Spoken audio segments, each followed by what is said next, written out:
بسم الله الرحمن الرحيم. رب اشرح لي صدري ويسر لي أمري واحلل عقدة من لساني يفقهوا قولي. مقدمة الكتاب دا الدروس النحوية مقدمة ده. أول چې د دې درسونو لړۍ موږ شروع کړې وه، دا مقدمه مو نه وه ترتیب کړې، ځکه د مقصد څخه مو شروع وکړه چې موږ له هغه مهم دی. خو بیا وروسته ځینې دوستان وایي چې نه، دغه مقدمه هم یو تشریح ځینې هغه تصویر یا مخکنی انځور د کتاب په دې کې تشریح شوی دی. بسم الله الرحمن الرحیم. په نامه د الله شروع کوم چې لوی رحم کوونکی تل مهربان دی. حمدا لمن میز الانسان بالعقل واللسان. ستاینه کوم هغه چا لره چې انسان یې په عقل و ژبې متمیز کړی دی، د نورو ژوو یا ژوندیو شیانو څخه یې بیل کړی دی په دغه نښانو، په دغه امتیاز باندې چې عقل و ژبه الله ورکړې ده. وصلاة وسلاما على من اعرب عن الحق بالبرهان. او درود و سلام پر هغه چا وایم چې له حق څخه یې په دلیل اظهار کړی، د حق اظهار یې په دلیل کړی. اما بعد، بسم الله حمد او درود و سلام وروسته نو فخیر وسائل التعلیم مراعاة حال المتعلم في اطواره المتتاليه. د تعلیم د غوره وسایلو، د تعلیم غوره وسایل د متعلم یا شاګرد د حال مراعات دی، د ده په پرلپسې دورونو کې چې د اول کال چې په اووم کال کې دی مثلا درس ته داخلیږي، د هغه اول کال څخه حالت څنګه څومره په څه سویه کتاب ورته وویل شي او په دویم کال کې په څه سویه کتاب ورته وویل شي، دغه د ده د حال مراعات دا یو. وحمله تدریجا على العمل بما يعلم. او بل باعثول د ده په عمل کولو په هغه څه چې دی زده کوي په تدریجي ډول، په تدریجي ډول دی باعث کړي په عمل کولو باندې په هغه څه چې دی زده کوي. نو دا چې خیر غوره وسایل دغه دي. نو ولذلك امرتنا وزارة المعارف العمومية بتأليف كتب في اللغة العربية مناسبة لحال تلاميذ المدارس الابتدائية. نو په همدې خاطر د معارف عمومي وزارت امر کړو چې په عربي ژبه کې داسې کتابونه تالیف کړو چې هغه د ابتدایي مدرسو یا مکتبونو د شاګردانو له حال سره مناسب وي. دا مناسبتاً د کتب صفت دی. یمتزج فيها العلم بالعمل، چې خلط و ګډ شي په هغه کې علم له عمل سره. وتتصل القوة فيها بالفعل، او په هغه کې قوت له فعل سره وصل شي، یعنی هغه وړتیا عمل ته راوځي، هغه وړتیا چې په انسان کې شته هغه عمل ته راوځي. د قوت فعل داسې مثالونه دوی ورکړي وایي هر انسان بالقوه لیکوال دی، د لیکلو وړتیا لري، او بالفعل ټول انسانان لیکوالان نه دي یا لیکل نشي کولی. یعنی بالقوه په هر چا کې دا صلاحیت شته چې لیک زده کړي، خو بالفعل ټولو کې دا نشته. فقابلنا هذا الامر بالسرور التام. نو موږ د دې امر سره مخامخ شو په پوره خوشحالۍ، په بشپړه خوښۍ. یعنی موږ دا امر په بشپړه خوښۍ ومانه. لمن توت علیه ضمائرنا. هغه شي په وجه چې پر هغه باندې تاو سوي دي زموږ ضمیرونه او زړونه، یعنی په هغه مینې په وجه چې موږ د عربي ژبې د خدمت سره لرو، د هغه په وجه موږ دا امر په ډېره خوښۍ ومنه، ځکه موږ هم دا شی غوښتي. دا انتوا د تاو څخه جوړ دی، یعنې په هغه څه چې زموږ په زړونو کې دي نو د هغه په وجه دا امر ښه ومانه چې هغه زموږ په زړونو کې موجوده شی عبارت دی من الشغف بتأدية خدمة تحمد مغبتها عند أبناء لغتنا العربية چې هغه عبارت دی د هغه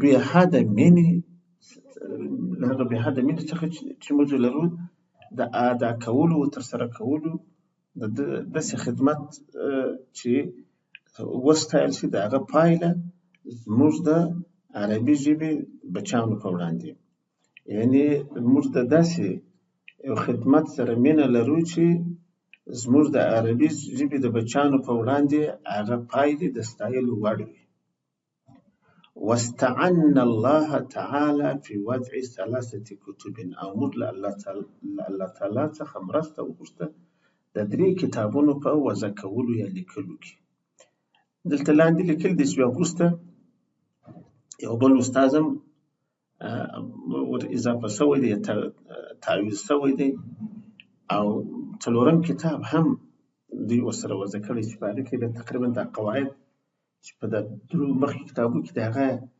بیا داسې په خلاص ډول ټول راوړي نو اولها لتلاميذ السنة الثانية اول کتاب د 2م کال د شاګردانو لپاره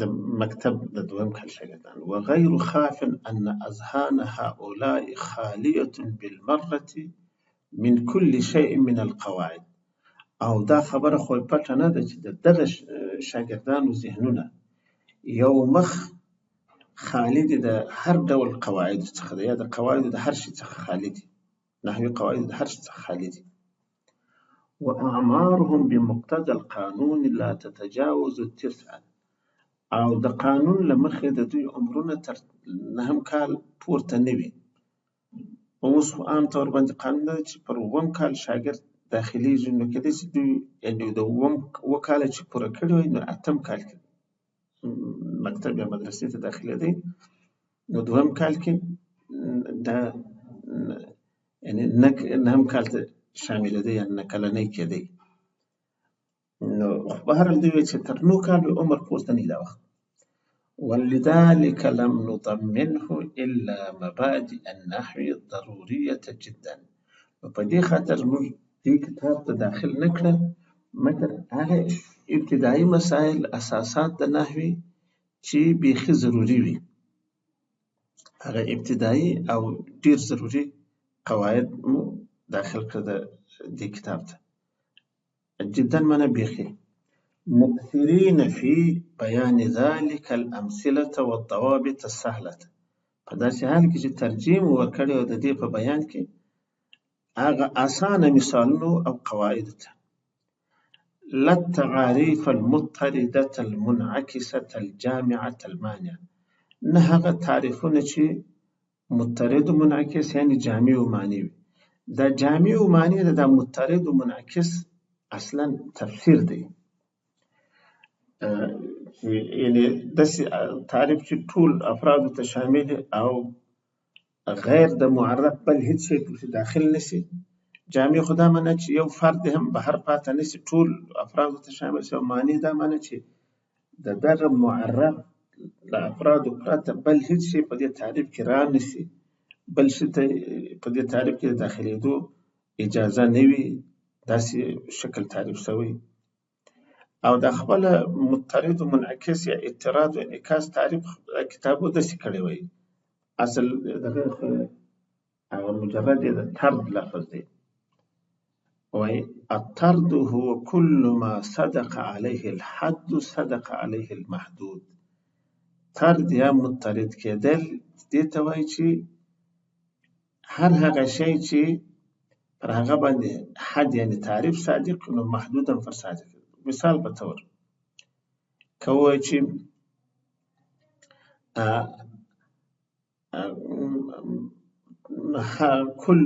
كل لفظ وضع لمعنى فهو كلمة هر لفظ چې د معنا دپاره وشوی هغه کلمه ده نو دا بیا وایي والعکس هو كل ما صدق عليه المحدود صدق علیه الحد. هغه بیا دا ده چې هر شي باندې چې محدود مثلا کلمه صادقه نو دا تعریف مثلا چې مثلا هذه كلمة لأنه لفظ وضع لمعنى مفرد بس داسې یعنی چې د دې خو هم هغه ډول صادق بیا تر شا راوګرځي هم هغه صادق. كل كلمة لفظ وضع لمعنى مفرد يعني دا عموم پکښې او بیا كل لفظ وضع لمعنى مفرد كلمة د دواړو خو داسې د عموم ولري نو دغه ته عکس طرد وایي.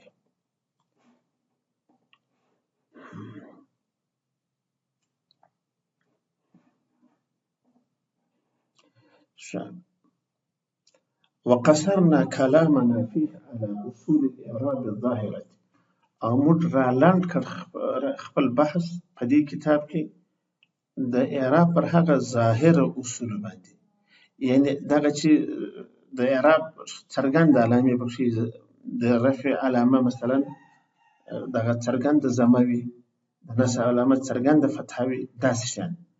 فلم نتعرض لذكر الإعراب التقديري ولا المحلي. د تقديري او محلي اعراب یادونه ته موږ وړاندې نشو یعنې هغه یاد نه کړه.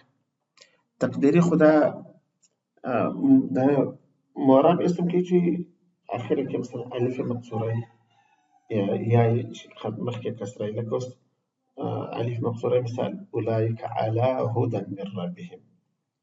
علی حرف جر دی خو پر هدى باندې دا جر کسره نه ظاهره شوې ځکه چې د دې په اخر کې الف مقصوره شته. محلي بیا عموما دوی کوم مبني کې د دوه ځای نور هم شته چې لږ بیا وایو په حکایت کې هم شته او هغه کلمه چې په زائد حرف جر مجرور یا په داسې مضاف مجرور چې هغه د جر پرته د رفع یا د نصب عمل تقاضا کوي. هغه هلته هم د محلي اعراب قایل وي. بهرحال اوس ته دا یو مبني واخلي. الا الماعا خفیفا مګر داسې یو سپکه لنډه اشاره یا برېښنا د برېښېدل الماع چې داسې خالي دا خو وبرېښوي. ولم نتكلم على العلامات الفرعية كلها او فرعي علامات پر ټولو فرعي علامات نه یو ځغېدلي. فرعي علامات داسې چې مثلا د ضمیر پر ځای واو راسي لکه په مسلمونو اخوکه کې چې د رفع په حالت کې د ضمیر پر ځای واو کاریږي دغه ته فرعي علامات یا د فتحې پر ځای الف کاریږي په اباکه کې ان ابانا لفي ضلال مبين.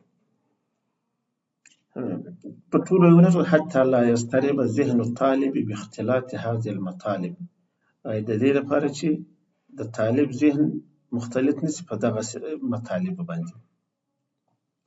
ويكفي تلاميذ هذه السنة أن يحصلوا على معرفة العلامات الأصلية.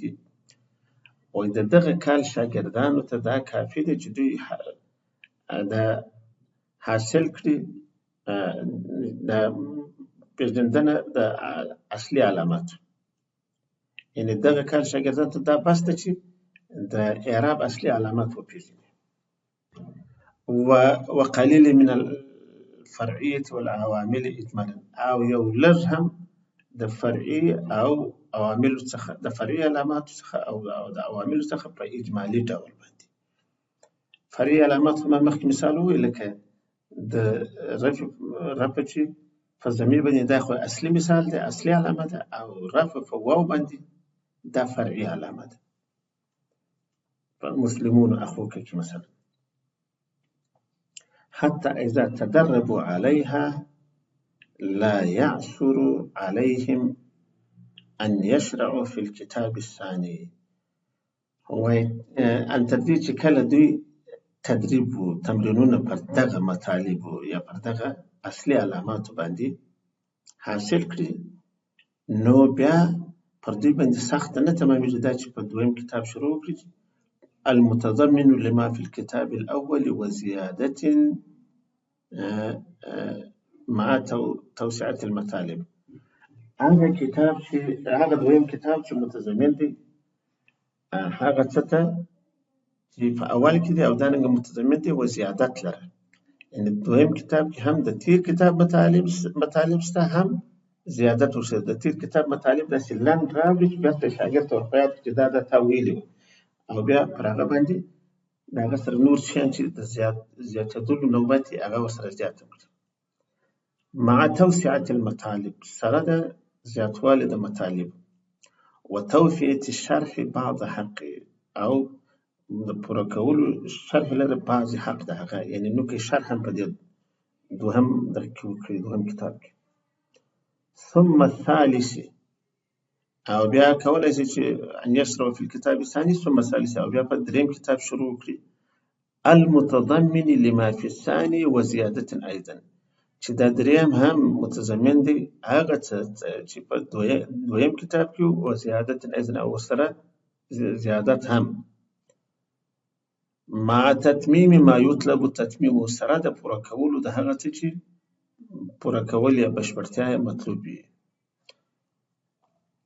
وقد توخینا بقدر الامکان في ایراد الامثلة والتمرینات تراکیب تدخل في الاستعمال، او موږ قصد وکړ تر حد امکانه پورې د راوړلو د داسې مثالونو او تمرینونو چې یا موږ قصد وکړئ د امکان تر حده په راوړلو کې د مثالونو د تمرینونو د داسې ترکیبونو قصد مو وکړ چې هغه په استعمال کې داخل وي. یعنې داسې ترکیبونو څخه مطلب جملې دي، داسې مرکب الفاظ مو راوړي دي چې هغه په استعمال کې داخل وي. یعنې هغه مثالونه مو راوړي دي چې هغه په عربي ژبه کې استعمال ولري. داسې د ځانه جوړ شوي شیان چې حتی په عربي کې نه استعمالېږي هغه مو نه دي راوړي.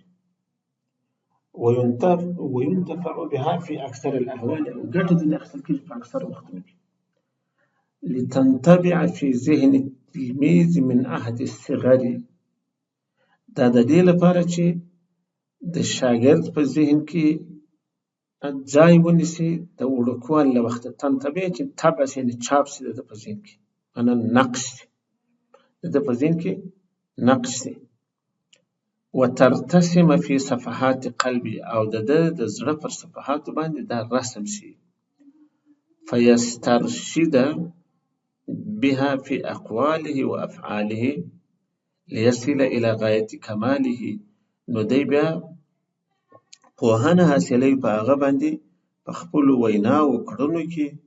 وینا کې خو واضح خبره ده چې د هغو څخه استفاده کوي، او په کړنو کې هم استفاده ځکه ځینې کوي چې په دې کې هم عربي ژبه ده او هم داسې یو مثالونه دي چې په هغه کې یعنې حکمتونه دي، د ژوند چارې دي، احترام، مثلا د لویانو د احترام او ادب خبره پکې ذکر یې، پر کشرانو د مشقاتو د زړهسوي خبره پکې ذکر یې. نو هم یې د عربي څخه استفاده کوي، هم یې د دې نورو هغه معنا څخه استفاده کوي، د دې لپاره چې دی خپل کمال هغه نهایي ټکي ته ورسوي. دا د لیکوالانو نومونه ذکر دي چې حفني ناصف،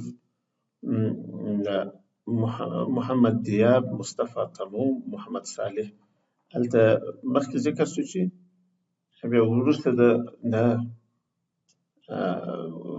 استاد محمد صالح پر ځای محمود عمر هم راغلی دی.